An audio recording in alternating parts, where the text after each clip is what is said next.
Nak dan nak mana nih? Badan nak mana?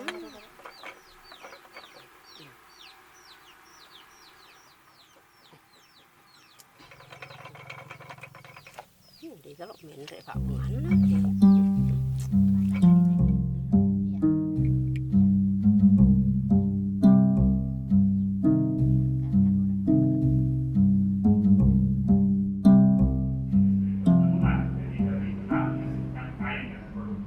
Pemerintah Provinsi Sulawesi Selatan melalui Badan Perencanaan Pembangunan, Penelitian dan Pengembangan Daerah Bapelitbangda dan Yayasan Bakti berinisiatif melaksanakan program rintisan penyusunan kebijakan berbasis pengetahuan.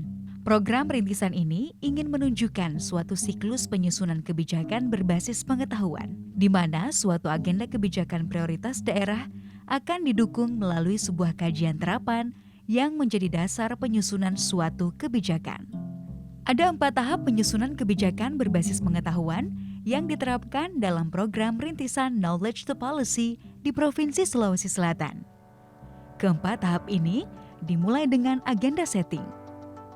Agenda setting ini merupakan serangkaian diskusi multi pihak yang melibatkan organisasi perangkat daerah atau OPD di lingkup pemerintah Provinsi Sulawesi Selatan, perguruan tinggi atau lembaga penelitian, organisasi kemasyarakatan atau lembaga swadaya masyarakat, dan sektor swasta. Mereka mengidentifikasi isu, tantangan, praktik baik, peran fungsi, dan kontribusi para pihak dalam pembangunan berkelanjutan di Sulawesi Selatan. Lalu menyepakati satu isu prioritas dan mengidentifikasi prioritas komoditas unggulan. Maka dihasilkanlah rekomendasi kajian rantai nilai komoditas dengan pendekatan kolaborasi multi pihak. Setelah itu disepakati komoditas unggulan, sutra, padi, jagung, dan talas satoimo. Dari sinilah kemudian sutra dipilih sebagai komoditas yang akan dilakukan kajian rantai nilainya. Pendekatan kajian kolaborasi ini merupakan sesuatu yang baru ya, di mana saat ini sedang disusun SOP atau juknisnya oleh bidang litbang dari Bapelitbangda Provinsi Sulawesi Selatan berdasarkan pembelajaran dari pendekatan kajian kolaborasi yang dilakukan untuk rantai nilai sutra. Nah, proses penyusunan SOP atau juknis ini difasilitasi oleh Bakti dengan dukungan dari Knowledge Sector Initiative atau KSI. Tahap selanjutnya adalah persiapan kajian. Pada tahap ini dibentuk tim persiapan, tim pengawas, tim pelaksana kajian, dan tim pengendali mutu atau TPM. Setiap tim beranggotakan pemerintah, LSM, dan akademisi. Tim pengendali mutu ini bertugas memastikan kualitas kajian yang akan dilakukan melalui tahapan sidang proposal, sidang instrumen, dan uji coba instrumen, hingga akhirnya dilakukan sidang persetujuan pelaksanaan kajian. Kami melakukan kajian ini berdasarkan mekanisme dari Permendagri 17 tahun 2016, di mana kami mendapatkan banyak masukan reviewer dari sidang-sidang dan seminar. Melalui pengalaman ini kami mendapat banyak pelajaran sih tentang kolaborasi itu sendiri. Kita melakukan perencanaan salah sama dengan merencanakan sesuatu yang salah juga. Oleh sebab itu, keseluruhan kegiatan yang dilakukan oleh pemerintah Provinsi Selatan pada khususnya dan seluruh Indonesia pada umumnya seharusnya dilaksanakan berdasarkan hasil kajian yang akan menuntun dilakukannya suatu penetapan kebijakan yang berbasis penelitian. Pada Agustus 2020, dimulailah tahap kajian kolaborasi multidisiplin dan multipihak yang melibatkan akademisi, LSM, dan pemerintah. Kajian komoditas sutra ini difokuskan pada rantai nilai sutra, ekonomi dan lingkungan, kebijakan dan kelembagaan, gender dan inklusi sosial, serta pemberdayaan masyarakat. Jadi dalam perumusan kebijakan itu harus berbasis bukti atau berbasis fakta, pengetahuan di lapangan, sehingga dalam perumusan kebijakan itu lebih tepat ya, karena kami melakukan penelitian itu, melakukan riset itu ya, itu betul-betul mengambil data ya, fakta empiris di lapangan, mewawancarai berbagai pihak, melakukan observasi, pengamatan, wawancara, kemudian ada studi pendahuluan. Ibu Siti Hadrah adalah salah satu pelaku industri sutra di sektor hulu dan pelaku sektor manufaktur yang masih bertahan di tengah derasnya arus yang melemahkan semangat petani, pembudidaya murbei, dan ulat sutra yang kini makin menurun jumlahnya. Mereka yang tersisa didominasi oleh perempuan lanjut usia. Dari ko lima kompor itu bali dare bangsa anak ko kompor papanri itu biasa ko kompor dini risa tapayala ya na rumah dari itu manu ula malasalasa yaro hambatan ko maku ko na mega tali tace de mi jajen mi sabe iya loki mah iya cata wede gara na tahu papanri teh di jaji mama ko mari bawa. Nah, kadang ko dale ang kamu tuh ya lah.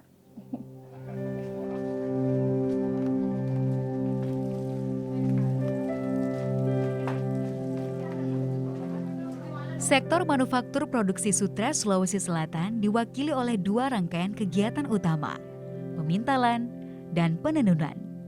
Pada tahap pemintalan tampak kecenderungan bahwa kuantitas produksi kokon menurun. Ditambah dengan keterampilan pemintal dan bantuan alat pemintal yang masih terbatas, sehingga kualitas benang yang dihasilkan masih belum maksimal.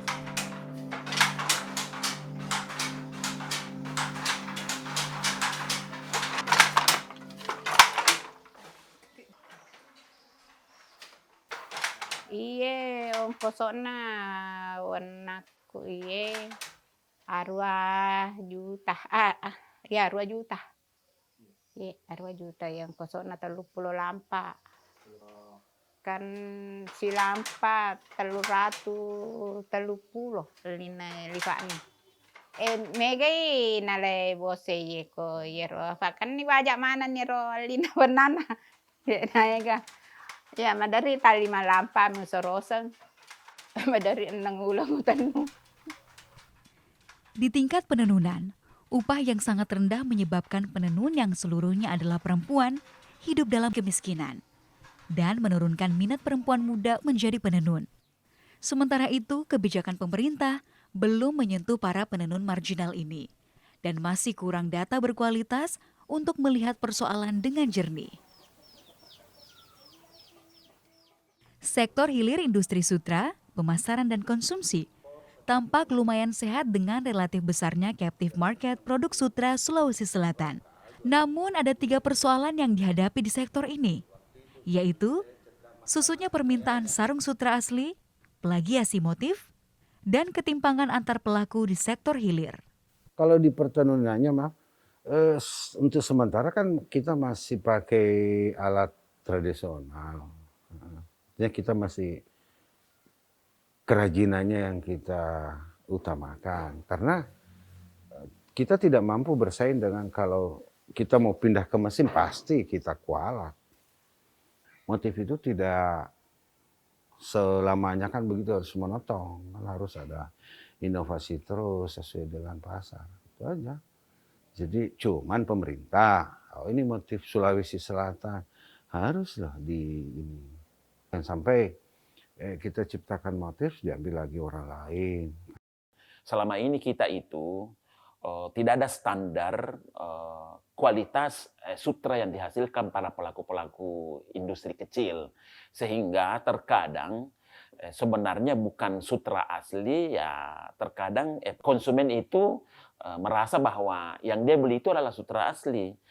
Dengan adanya rekomendasi dari hasil kajian itu akan nanti menjadi rujukan kita untuk mungkin membuat suatu kebijakan dalam bentuk peraturan gubernur, bahkan mungkin kalau perlu dalam bentuk peraturan daerah. Begitulah beberapa fokus kajian rantai nilai sutra yang dilakukan kurang lebih selama 6 bulan hingga Januari 2021. Dengan menggunakan beberapa metodologi seperti survei, in-depth interview, tinjauan pustaka, dan benchmarking. Seluruh data selama pelaksanaan kajian kolaborasi ini kemudian melewati proses review oleh tim pengendali mutu. Serangkaian pertemuan pun dilakukan untuk mempresentasikan dan mendapatkan masukan pada draft laporan akhir kajian hingga persetujuan laporan kajian. Selanjutnya, guna memperkuat laporan hasil kajian, dilakukanlah seminar hasil kajian kepada pemangku kepentingan yang lebih luas, seperti OPD, stakeholder terkait, serta narasumber dan responden kajian. Hasil kajian tersebut seluruhnya dimuat dalam bentuk policy paper, rekomendasi kebijakan, dan naskah kebijakan. Inilah yang kemudian akan dilanjutkan ke proses penyusunan kebijakan, konsultasi publik, hingga implementasi kebijakan. Proses advokasi dan formulasi kebijakan saat ini sedang berlangsung, salah satunya untuk mengatasi rendahnya pengetahuan sebagian konsumen dalam mengenali produk sutra menurut bahan dan proses pembuatannya, serta perlindungan terhadap penenun dan pelaku usaha sutra. Untuk itu, Dinas Perindustrian Provinsi Sulawesi Selatan, OPD dan pihak terkait lainnya sedang mengupayakan peraturan gubernur tentang labelisasi produk sutra Sulawesi Selatan. Selain itu, penguatan data harus diupayakan untuk mengatasi rendahnya kualitas data sebagai acuan menyusun program intervensi. Dibutuhkan penyusunan database petani, penenun, dan pelaku pemasaran yang lebih lengkap, sistematis, terbaharui, serta dapat diakses dan diberi masukan atau dikoreksi oleh publik.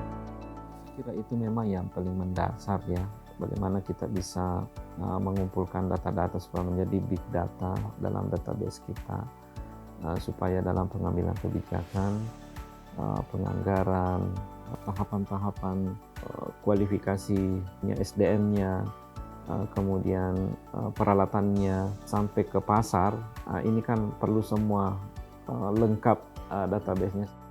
Begitulah sekilas tahapan proses penyusunan kebijakan berbasis pengetahuan, mulai dari agenda setting hingga penyusunan kebijakan.